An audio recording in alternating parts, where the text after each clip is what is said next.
Le leadership de la femme entrepreneur, c'est le thème de la deuxième édition des Journées de l'entrepreneuriat féminin qui s'est ouverte ce jeudi à Abidjan.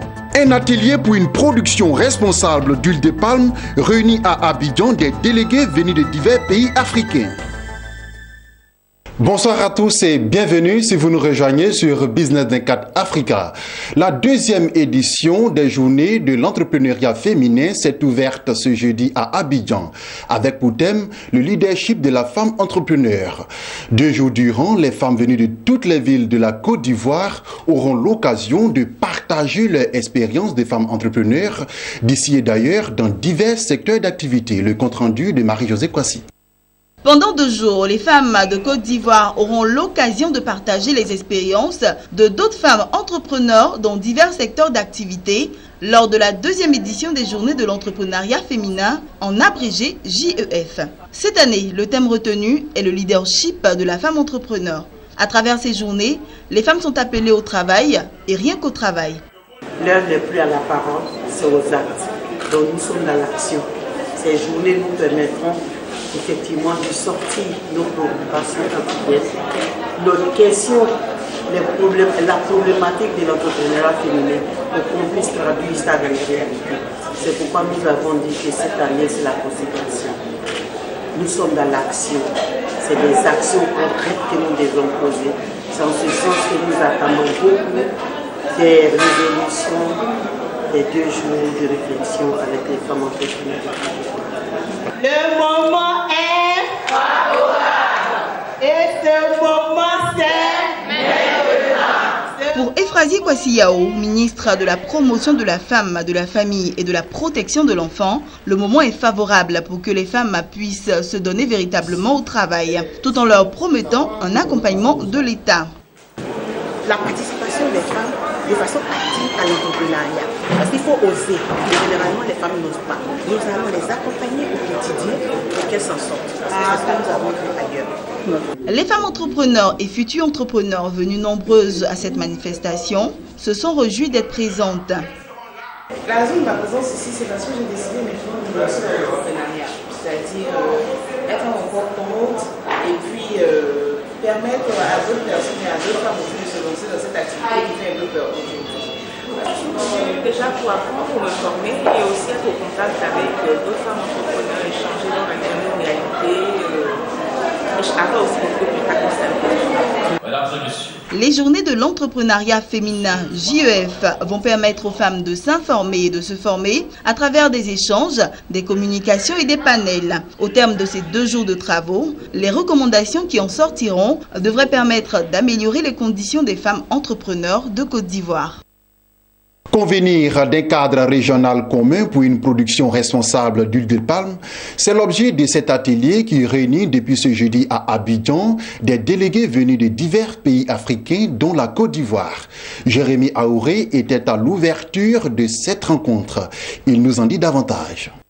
Au mois de novembre prochain se tient à Marrakech, au Maroc, la conférence annuelle des Nations Unies sur le climat COP22. En prélude à ce grand rendez-vous, les pays africains que sont le Cameroun, la Côte d'Ivoire, le Gabon, le Ghana, le Libéria, le Nigeria, la RDC, la République du Congo et la Sierra Leone entendent harmoniser leurs actions pour le développement responsable du palmier à huile, conciliant développement rural et croissance économique nationale d'une part et protection généralisée de la forêt d'autre part. Pour les délégués présents à Abidjan, il s'agit de parvenir à un accord régional afin de parler d'une seule et même voix. Toute chose qui explique la tenue de cet atelier ouvert ce jeudi à Abidjan et qui, selon Marco Albani, directeur de Tropical Forest Alliance, vient à point nommé.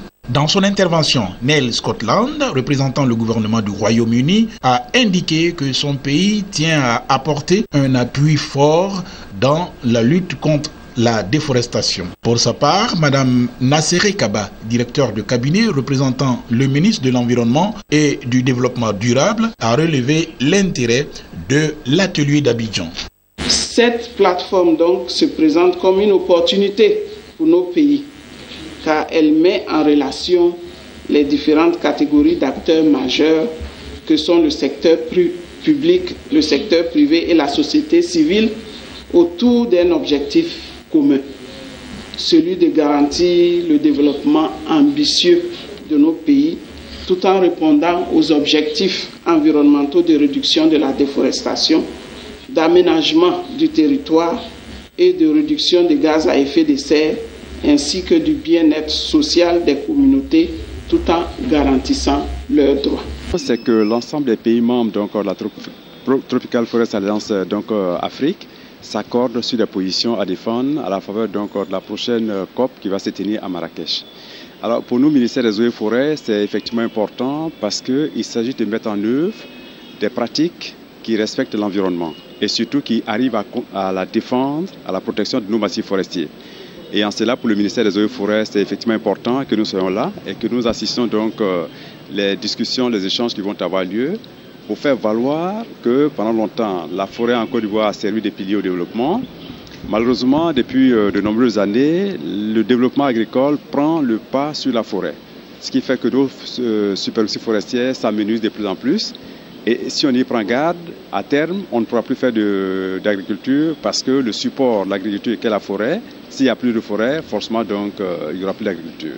Peu avant l'ouverture de cet atelier, au cours d'une conférence de presse, Marco Albani a fait savoir que dans la reconstitution des tissus forestiers, des expériences pratiques sous d'autres cieux pourraient apporter un plus à nos pays.